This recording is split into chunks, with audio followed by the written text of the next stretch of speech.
mereka itu dulu apa bener bercita-cita yang pengen jadi dokter atau kecemplung nggak sengaja.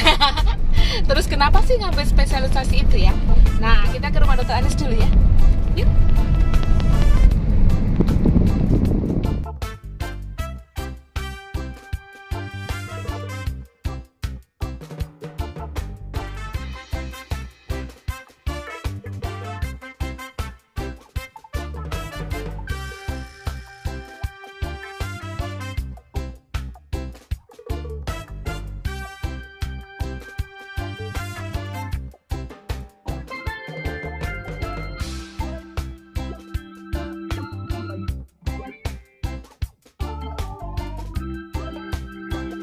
Oke guys, kita udah sampai ke tujuan kita di rumah Dokter Anis Indra Kusyani, spesialis radiologi. Nah, ini ada yang ibu-ibu paling rame banget.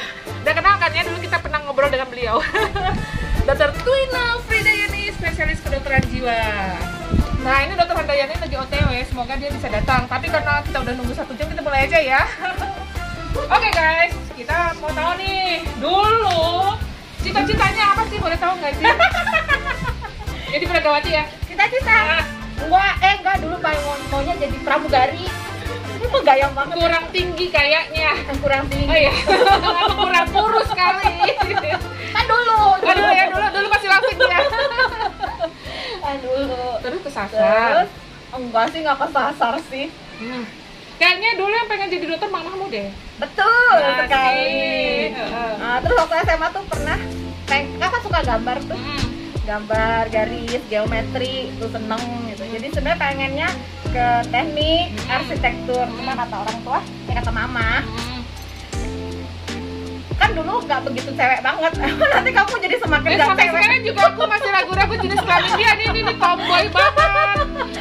Nanti kalau masuk sekolah teknik hilang ceweknya deh. Jangan temannya sama cowok terus kayak gitu. Iya. Udahlah. Jadi lu Manut.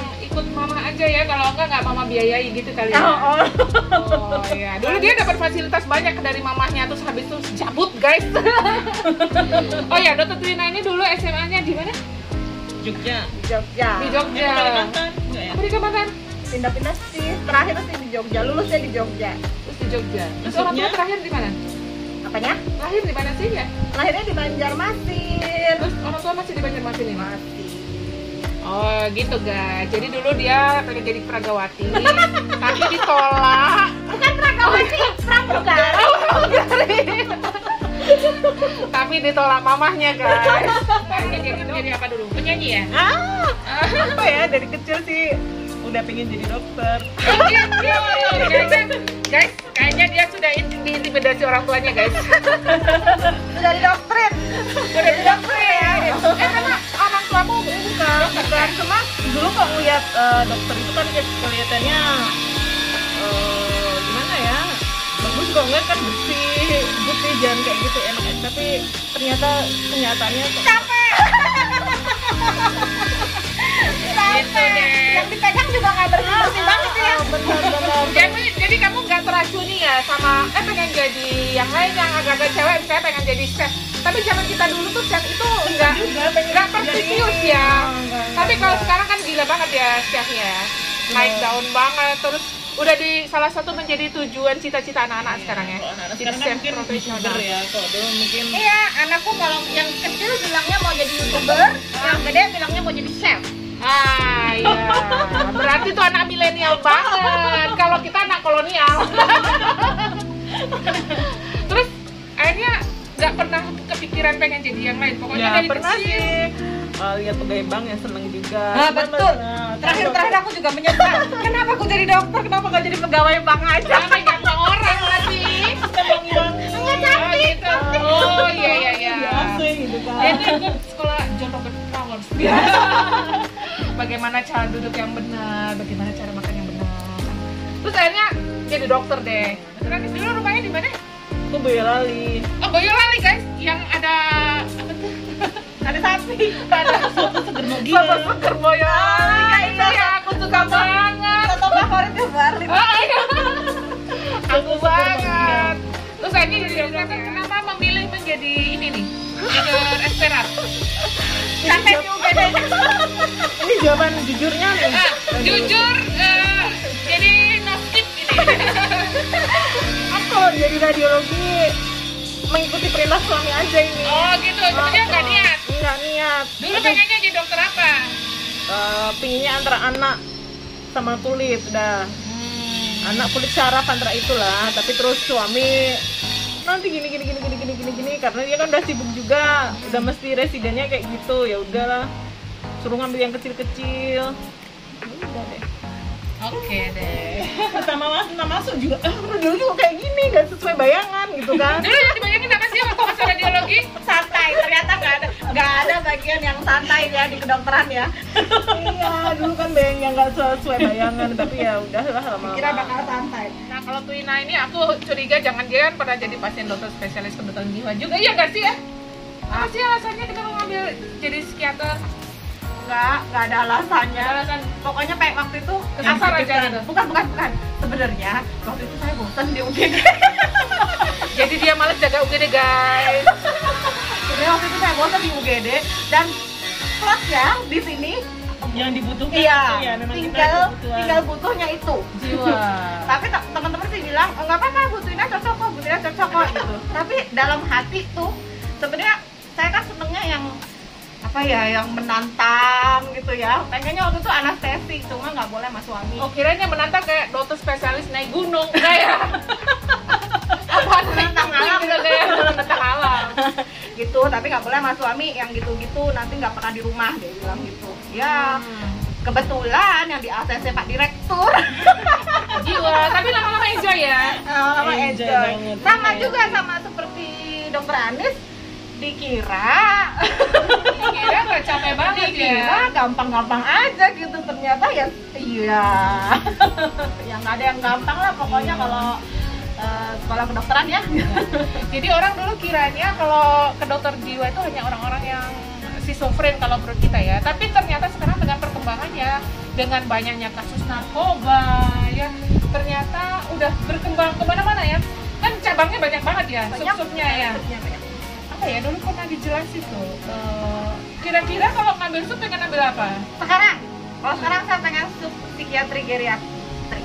Geriatri, emang banyak geriatri yang sakit? Karena orang tua kita kan nanti bakal tua.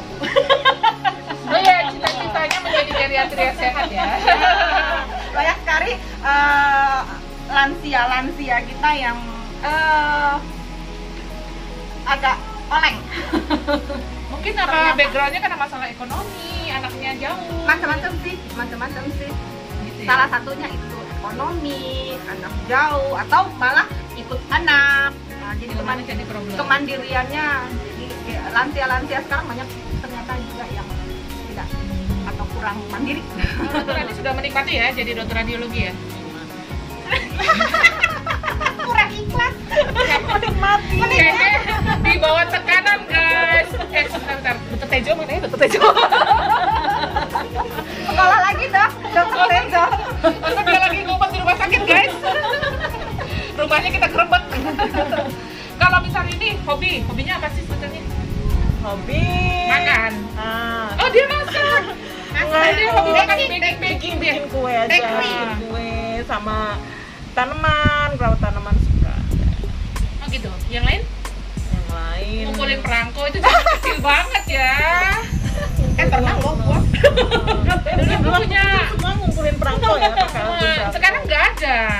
Karena Mas cuma ngirim SMS langsung nyampe. Jadi nggak pakai perangko lagi. Perangko nggak laku ya. Anakku yang kecil malah nanya, perangko buat apaan sih? Wah kayaknya itu tuh pelajaran zaman ini dahulu kala. Ayahmu dan ibumu menerima surat.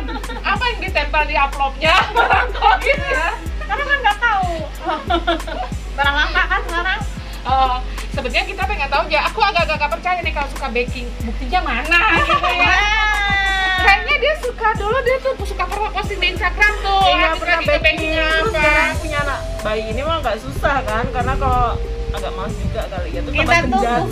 Kita Tambah tunggu gendut tahun sih. depan. Nggak Pengen apa-apa. pengen kurus. Kita tunggu tahun depan. Anaknya udah gede, nanti kan baking lagi. Oh iya, Mas sukanya apa dokter Anis?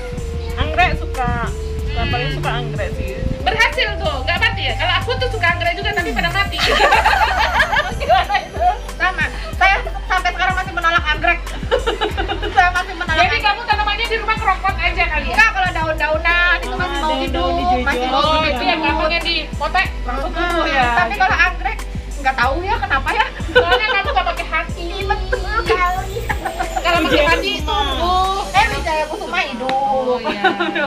kayak dokter Ronald itu, disayang, semua dinyanyiin, kok ada bunga. Aku diomelin. Kenapa sih itu kok mati mulu? Kenapa nggak mau tambah stres namanya ya? Jadi daunnya udah nggak keluar lagi. Nah, itu. Ibu Hani.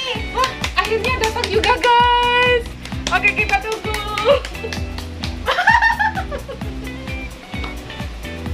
Gak usah bingung, pokoknya masuk aja.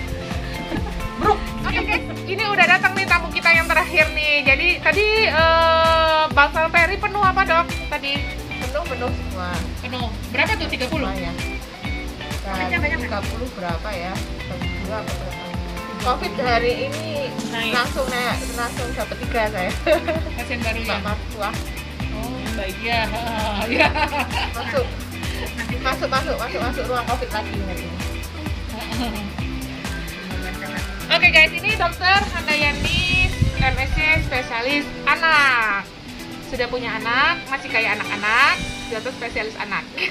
Yang dipegang anak. Tadi kita udah ngobrol-ngobrol tuh, dok.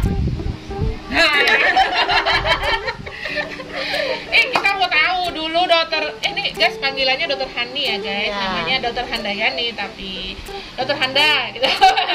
Dulu cita-cita pengen jadi dokter apa pengen jadi artis sih? Enggak, saya jadi pengusaha. Ini baru nih, dulu pengennya jadi pengusaha apa? Beras. Apa Ya, soto segar? Kenapa? Soto segar? Ini kan dari Boyolali juga. Sapi. Pengusaha sapi ya? Enggak pengusaha sapi. Terus? Pengusaha tembakau. Oke deh, kamu percaya gak sih pengen jadi pengusaha tembakau? Enggak. Enggak ya? Kayaknya hoax aja itu guys. Ini apa yang menuliskan usaha itu pengusaha. Oh iya. Yang penting pengusaha. Oke. Nah terus kemarin waktu jadi dokter gara-garanya apa? Apa bapak ibu yang nyuruh atau gimana? Ya. Nyuruh ya? Ya karena permintaan ini ya, permintaan orang tua. Oh gitu. Permintaan Aslinya waktu keluarga. kuliah dulu di S1 sambil mangkal nggak sih? Ih, aku Sambil apa? suruh sekolah kedokteran sih Sambil gitu. jengkel. Jengkel. Ada, saya sih karena ini ya sempat pertamanya kan mau masuk FK, tapi kan terus saya ini beberapa pilihan. Saya pernah jadi nggak langsung FK itu masuk Tahun pertama, tahun sempat pertama mampir-mampir. di FKG. Oh. Di FKG. Nah begitu. itu terus terus jangan daftar lagi keterima. Nah, ibu saya itu begitu saya mendengar ibu saya, oh, alhamdulillah anakku mau jadi dokter gitu, saya langsung ini, kenapa sih maksudnya saya punya kesempatan untuk membahagiakan orang tua kok nggak membahagiakan. Tapi dan akhirnya memang terbukti di perjalanannya di akhirnya juga itu saya merasa jadi dokter itu adalah sesuatu pilihan yang dipilihkan tapi penuh berkah gitu ya. Iya. Jadi nggak semua pekerjaan itu ini ya bisa banyak menolong orang ya. Contohnya ya. Salah satunya sih itu ya. Jadi kita selain mendapat sebagai profesi, kita juga mendapat banyak pahala insya Allah ya. Apalagi kalau buat perempuan, kayaknya Nah. dokter itu bisa mandiri ya. Mau kerja di rumah, mau kerja di kantor, apa itu kita punya istilah itu, kalau perempuan itu bisa fight gitu, bisa menentukan ini sendiri gitu. Iya. Bisa menentukan pilihan sendiri. Nggak harus terus. Nah kita sekarang pengen tahu kenapa sih milih ambil anak? Dulu. Iya, kenapa nggak ngambil radiologi? Kenapa nggak ngambil jiwa? Intinya kan dulu tuh saya pingin yang kalau di kedokteran itu ada kan 15 bagian ya, ada 15 bagian pilihan. Saya pinginnya itu ngambil yang kayaknya tuh memang penuh pekerjaan gitu kan. Yang sibuk. Yang sibuk karena saya sibuk karena kalau saya mesti kalau nggak bergerak di rumah itu tuh malah nggak Oh gitu nggak ya? Kalau ibu berdua ini carinya yang nggak sibuk. Carinya yang nggak sibuk, tapi Ternyata hoax juga gitu. Saya itu nggak ditekan untuk itu tuh malah nggak nggak jalan. Oh gitu, jadi senengnya yang under pressure ya. Yang dibuat stres malah jalan ya. Kalau dibuat santai malah nggak jalan. Malah nggak jalan. Terus ada pengalaman ini nggak? Ini juga belum nih. Tertarik sama menjadi dokter waktu dokter umum atau dokter jiwa? Ada nggak? Diceritain dong. Aduh, menarik semua sebenarnya sih. Pasiennya unik-unik. Unik-unik. Kalau di sini waktu di sini boleh nggak sih? Oh boleh, kan pakai Mr. Egg, nggak apa-apa, nggak sebut nama ya guys. Ya, yang diomelin, yang disalahin, padahal kita sudah berusaha semampu kita, yang Terus ditodong. nangis nggak sih? Sebenarnya bukan sedih, takut, apa lebih ke jengkel ya. Maksudnya gini, kita tuh sudah mau berusaha buat ngebantu gitu, buat menolong gitu, tapi tetap masih kadang-kadang masih ada aja gitu ya. Ya Itu waktu dokter umum ya? ya yang nyalahin kenapa sampai begini gitu ya, gitu deh. Itu zaman dokter umum, makanya capek banget dulu masih di UGD. Makanya akhirnya dia bertekad tidak mau lagi jaga UGD Iya, guys. sama Bu Anis dulu kita suka tuker-tukeran jengkel bareng Gitu ya, jadi kapok ya. Tapi waktu residensi kan jaga UGD juga. Ya. Cuman nggak untuk kasus yang umum ya, ada kasusnya. Ada kasus. Cuma pengalaman yang paling berkesan apa tuh? Yang masih diingat yang di sini ya, selama di bukan jadi ini termasuk waktu awal-awal baru selesai sekolah. Jadi kasus awal-awal yang saya dapat di sini itu ada kasus yang skizofrenia yang sudah lama sekali nggak dibawa berobat kemanapun, benar-benar nggak dibawa kemana-mana. Ada Dipasung? enggak dipasung juga enggak, tapi jeleknya tuh fungsinya tuh udah turun jauh banget. Dia udah nggak, kalau saya bilang sama perawat saya ini udah nggak kayak orang gitu. Saking buruknya skizofrenianya itu. Yang paling buruk kan hebefrenik. Sampai waktu itu saya tulisnya ya skizofrenia hebefrenik. Saya sampai bilang sama orang tuanya, ibu maaf saya tidak bisa memberikan janji terlalu. Itu umur berapa itu pasien, perempuan apa laki? Perempuan, umurnya sekitar 24-an tahun ya. Waktu datang ke saya itu pertama kali itu sudah 4 apa 6 tahun gitu loh. Dibiarin gitu. Jadi itu anak cuma dikurung di kamar? Iya, ya termasuk pemasungan sih. Jadi di dalam rumah dia mau datang itu ke poliklinik itu dalam keadaan udah gak kayak orang deh. Dia perempuan padahal rambutnya tuh Nggak didandanin dulu sama orang tuanya? ya cuma digantiin baju gitu. Perilakunya juga benar-benar aneh gitu. Aneh banget yang dia sampai merayap itu sampai diliatin orang gitu. Saya sampai itu Gitu ya? waktu itu nggak berani janji apa-apa sama orang tuanya. Akhirnya membaik. Sekarang sudah cantik sekali. Dokternya kalian cantik guys. Sekarang udah cantik, udah bagus, udah mau kursus, udah mau cari kerja. Ternyata Malah si ini Sofrenia juga- hebefrenik bisa sampai seperti itu. Oh iya, berkat dokter Twina guys. Beliau juga punya pasien yang bisa mengkaryakan dirinya memproduksi kue-kue terus dijual ya. Ya. Nah itu udah Ada yang melukis juga. Pertama Pertama lukisannya unik ya, enggak sih, bagus juga sih. normal, Heeh. seperti orang normal. Tapi kalau melukis yang meniru itu apa namanya? Oh itu bikin Jadi fantasi ada sih. Oh, dia duplikasi nyontok. seperti itu. Oh, Jadi dia oke. nyontok. Itu juga ada yang saya tempel di klinik saya. Oh, Jadi kalau gitu. ditanya ini siapa yang lukis dong? Ini pasien saya skizofrenia. Oh hebat ya. Kalau yang kaitannya dengan narkoba ada nggak pasien-pasien? Jadi kayak sekarang guys, jadi kasus narkoba kan udah sampai merebak ke desa-desa nih. Nah peran dokter jiwa dalam kasus nafsa itu sekarang dominan ya. Ada kasus nggak sih yang gimana sih sampai sangat adiktif banget tapi sekarang udah membaik gitu? Ada satu yang kebetulan kooperatif sekali, pasiennya kooperatif, keluarganya juga kooperatif. Jadi nomor satu sebenarnya pasiennya mau, nomor dua keluarganya pun mau membantu. Jadi kadang-kadang ada yang pasiennya mau tapi dia masih menyembunyikan status adiktifnya kepada keluarganya, itu juga susah nanti nyembuhinnya. Jadi kalau Jadi yang pasiennya bagus sendiri- ada keluarga harus tahu supaya menjadi supporting system ya. Nah ada satu yang benar-benar dia mahasiswa, sekarang sudah lulus dan sudah bekerja dan Sudah bebas, clean, udah clean. 1 tahun setengah. Cuma kebenaran kemarin balik lagi ke saya itu karena ada gangguan tidur. Memang ada jangka panjangnya kan nanti akan memicu kecemasan ya, Oh gitu kalau dia nggak pakai itu. karena akibat penggunaan stimulan. dalam jangka lama. saat dia sudah clean nanti kedepannya, saya sudah bilang juga kalau ada keluhan-keluhan, terutama keluhan kecemasan atau paranoid seperti itu datang ke saya lagi ya. Kemarin 3 bulan apa 4 bulan yang lalu terus datang lagi dengan keluhan kecemasan, tapi tetap dia masih clean kok. Sebenarnya kuncinya kalau nafsa tuh asal nggak ketemu dengan grup yang membuat dia tertarik ke nafsa, itu insya Allah aman ya. Dan dia menjauhi dari lingkungan yang dulu membuat dia itu sebenarnya.